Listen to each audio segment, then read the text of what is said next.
생각과 믿음에 대해서 함께 은혜를 나누고 싶습니다. 잠언 23장 7절에 보면 대저 그 마음의 생각이 어떠하면 그 유인도 그러한즉 그가 내게 먹고 마시고자 할지라도 그의 마음은 너와 함께하지 아니함이라. 여기서 특별히 그의 마음의 생각이 어떠하면 그 유인도 그러한즉, 생각이 어떠하면이라는 말을 먼저 이해하기 위해서는 창세기를 먼저 한번 봐야 할 것 같습니다.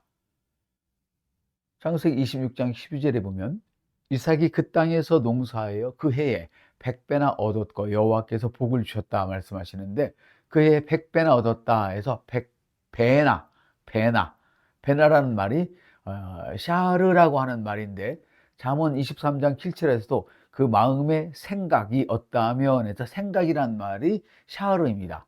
그러니까 배나, 100배나 할 때 그 배나도 샤르라는 단어를 썼고, 그 마음의 생각이 어떠하면 해서 그 생각도 샤르라는 말을 썼습니다. 그러니까 그 마음의 생각이 그러면 그 사람도 그렇다는 말은 그 사람이 계산한 대로 그 사람 그대로다. 그 사람이 계산한 대로 그 사람은 그대로 된다는 말입니다. 아우, 난 새빵을 벗어날 수가 없어 라고 생각하고 말했다면 그 말이 그대로 계산되어서 새빵을 벗어날 수 없는 사람이 되게 합니다. 나는 뭐 하는 것도 없고 늙어서 참 힘든 세월을 보내겠구나 하고 생각한다면 그 사람은 그 사람이 계산대로 딱 그 계산이 맞아떨어져서 노년에 참 힘든 생활을 하게 된다는 것입니다. 그러니까 생각은 계산과 같은 것입니다. 생각과 믿음은 떨어질 수 없는 하나입니다.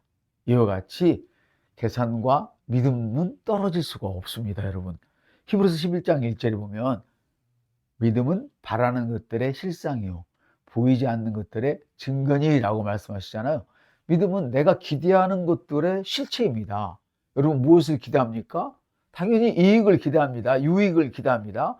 그것이 재물일 수도 있고 건강일 수도 있고 직장을 얻는 일일 수도 있고 승진하는 일일 수도 있고 내가 바라는 모든 유익한 것들입니다. 믿음은 실제입니다. 생각은 역시 실제입니다. 한번 잘 생각해 보십시오.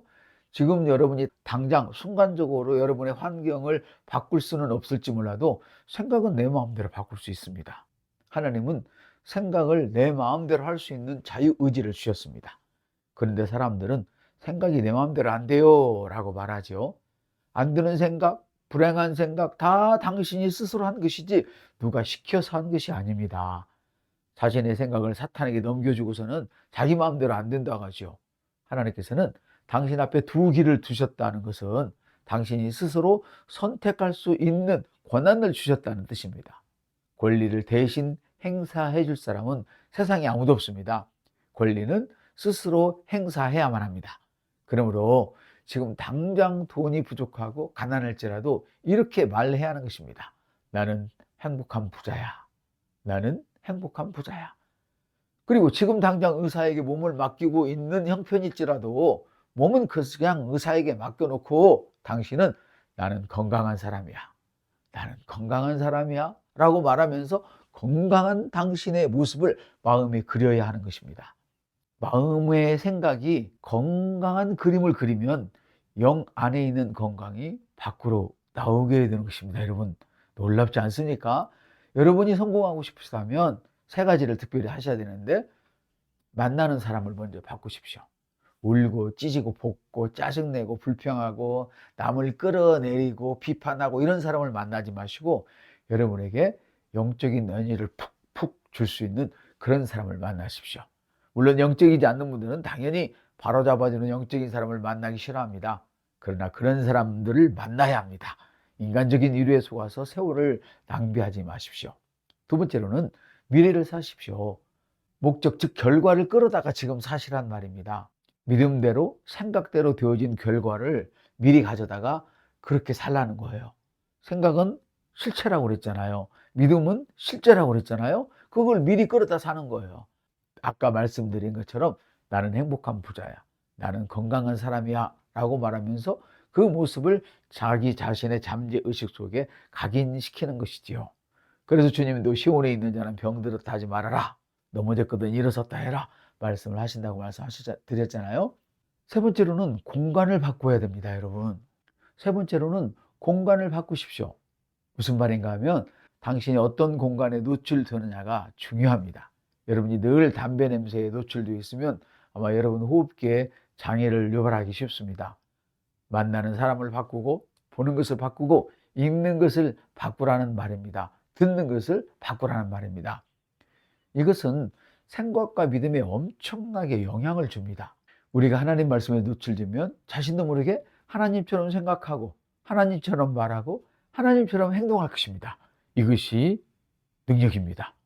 사실 머리가 나쁘게 태어난 것은 여러분의 책임이 아니죠. 그러나 머리가 나쁜 상태로 죽는 것은 여러분의 책임입니다. 건강하게 태어나지 않은 것은 여러분의 책임이 아니어도 병들어 죽게 되는 것은 여러분 책임입니다. 가난하게 태어난 것 여러분의 책임이 아니어도 가난하게 죽는 것은 여러분의 책임입니다. 현실을 바꾸고 싶다면 생각하는 방식을 바꾸셔야 합니다. 로마서 12장 2절은 이 세대를 본받지 말고 오직 마음을 새롭게 함으로 변화를 받아 하나님의 선하시고 기뻐하시고 온전한 뜻이 무엇인지 분별하도록 하라 말씀을 하십니다. 마음을, 생각을 새롭게 하는 것은 마치 계산서와 같다는 것을 여러분은 이미 알아차리셨을 것입니다. 마음과 생각과 믿음은 떨어지지 않습니다. 믿음은 하나님의 말씀을 들을 때 옵니다. 말씀을 들으면 생각하는 방식이 바뀌고 말씀을 들으면 신령한 축복의 사람으로 변화되고 그는 말씀을 들으면 그는 믿음을 통해서 주님과 자신을 위해 세상을 섬기는 능력 있고 아름다운 사람이 될 것입니다. 능력 있고 아름다움은 바로 당신의 몫입니다.